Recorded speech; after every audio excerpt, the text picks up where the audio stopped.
Speaker గారు, నేను ముందు మనవి చేసినట్టుగా Palamuru Rangareddy lift irrigation project విషయంలో 10 జూన్ 2015లో దీని జియో ఇష్యూ అయింది. 7 ఏళ్ల పాటు Palamuru Rangareddy lift irrigation scheme detail project report కూడా తయారు చేయలేదు. 2022లో 7 ఏళ్ల తర్వాత 2022లో ఈ ప్రాజెక్ట్ యొక్క డీటెయిల్ ప్రాజెక్ట్ రిపోర్టు సిడబ్ల్యూసికి సబ్మిట్ చేయడం జరిగింది. అదేవిధంగా మీడియాలో మాజీ ముఖ్యమంత్రి కేసీఆర్ గారు పాలమూరు రంగారెడ్డి ప్రాజెక్టు 90% పనులు చేసినని చెప్పిండు. మేము అంకెలతో సహా నిరూపిస్తాం. పాలమూరు రంగారెడ్డి ప్రాజెక్టుపై కేవలం 35% ఖర్చు పెట్టి పదే వాళ్ళు 90% పనులు చేస్తామని అవాస్తవాలు, అసత్యాలు ప్రజల్లోకి తీసుకుపోతున్నారు. అదేవిధంగా పాలమూరు రంగారెడ్డి ప్రాజెక్టులో జియో 2015లో ఇస్తే అగ్రిమెంట్ 2016లో చేస్తే 2022లో డీటెయిల్ ప్రాజెక్ట్ రిపోర్ట్ తయారు చేసి సిడబ్ల్యూసికి ఇవ్వడం జరిగింది.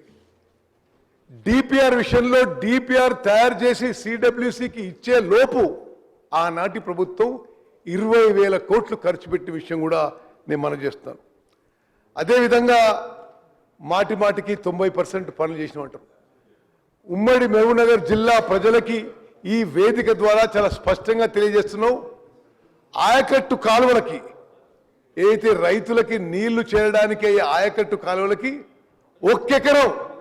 ఒక్కెకరం కూడా ల్యాండ్ అక్విజిషన్ చేయలేదు. ₹1 కూడా ఖర్చు పెట్టలేదు వాళ్ళ హయాంలో అని చెప్పి స్పష్టంగా మనవి చేస్తున్నాను. అదేవిధంగా నేను కొన్ని అంకెలు ఇప్పుడు ప్రజెంటేషన్ మొదలుపెట్టి చూపెడతా.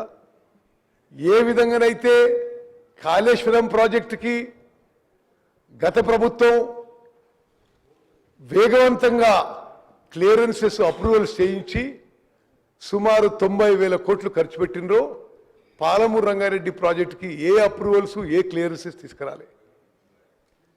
కాళేశ్వరం ప్రాజెక్టుకి 90,000 కోట్లు ఖర్చు పెట్టినరు. అదే సమయంలో పాలమూరు రంగారెడ్డికి కేవలం 27,000 కోట్లు ఖర్చు పెట్టిన విషయం కూడా నేను మనవి చేస్తున్నాను.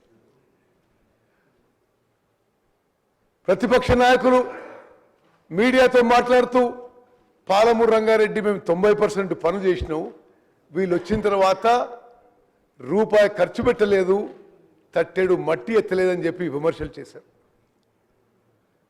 కాంగ్రెస్ ప్రభుత్వం వచ్చిన తర్వాత Palamuru Rangareddy lift irrigation scheme పై 7,000 కోట్లు ఈ ప్రభుత్వం ఖర్చు పెట్టడం జరిగింది. అదేవిధంగా 67 లక్షల క్యూబిక్ మీటర్ల అర్త్ వర్క్ చేయడం జరిగింది. 7 లక్షల క్యూబిక్ మీటర్ల కాంక్రీట్ వర్క్ చేయడం జరిగింది. 9 కిలోమీటర్ల ప్రెజర్మెంట్స్ మరి వేయడం జరిగింది. ఆ రోజు డిసెంబర్ 23కు 2 నెలల ముందు పాలమూరు స్కీమ్కి కేవలం 1 పంపు ఆన్ చేసి కొన్ని గంటలు నడిపించి దాన్ని స్విచ్ ఆఫ్ చేశారు.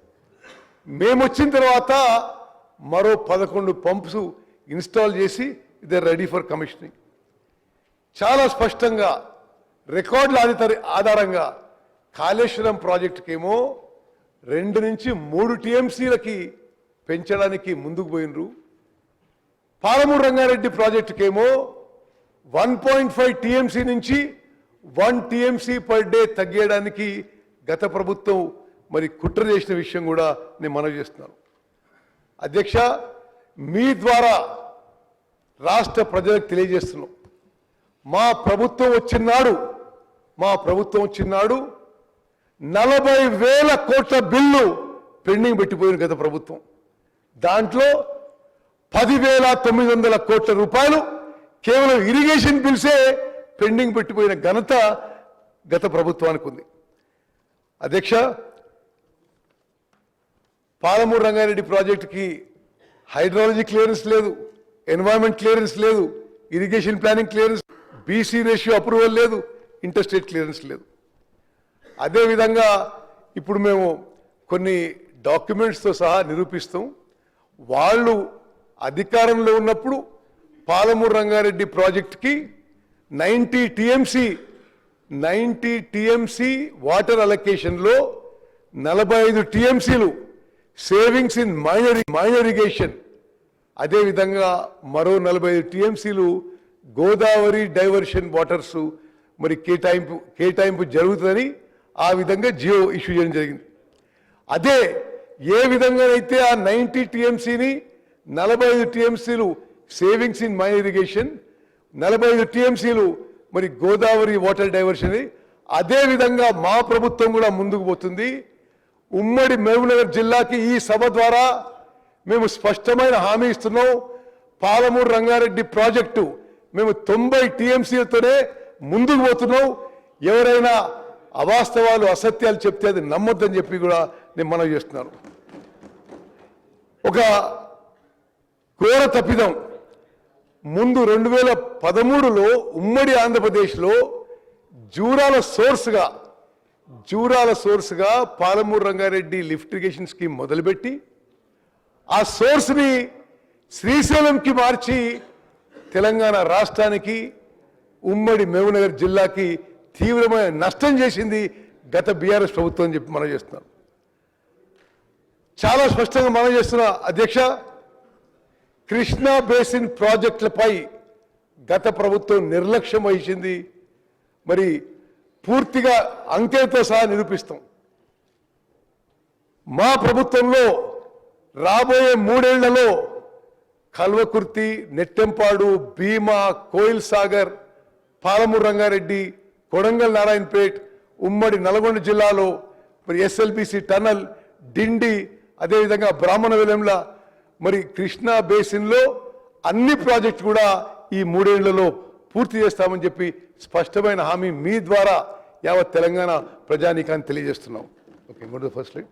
ఇప్పుడు నేను ఈ ప్రజెంటేషన్లో కొన్ని ప్రత్యేక అంశాలు, ఆ తర్వాత కృష్ణా జలాలు చారిత్రాత్మక దృక్పథం, ఆంధ్రప్రదేశ్ పునర్విభజన చట్టంలో నదీ జలాల విషయంలో ఏముందో, కృష్ణా జలాల పంపిణీ, పోతిరెడ్డిపాడు హెడ్ రెగ్యులేటర్ మరియు రాయలసీమ లిఫ్ట్ ఇరిగేషన్ పథకం, Telangana approach in further terms of reference, మరి పాలమూరు రంగారెడ్డి ఎత్తిపోతల పథకం, కృష్ణా బేసిన్ ప్రాజెక్టుల నిర్లక్ష్యం విషయంలో, అదేవిధంగా కృష్ణా బేసిన్ మరి ఇరిగేషన్ ప్రాజెక్ట్స్లో మా ప్రభుత్వం యొక్క వే ఫార్వర్డ్ విషయం కూడా వివరించబోతుందని మనం చేస్తున్నాం. మరి సభ్యులందరూ కూడా స్క్రీన్ మీద ఉన్న విషయాలు గమనించాలి. ఏ విధంగా కాళేశ్వరం ప్రాజెక్టుపై ఎంత మోసుందో, పాలమూరు రంగారెడ్డి ప్రాజెక్టు ఎంత నిర్లక్ష్యానికి గురైందో. మేము మరి ఉత్తర తెలంగాణలో గోదావరి బేసిన్ ప్రాజెక్టులకు కూడా ప్రియారిటీ ఇవ్వాల్సిందే.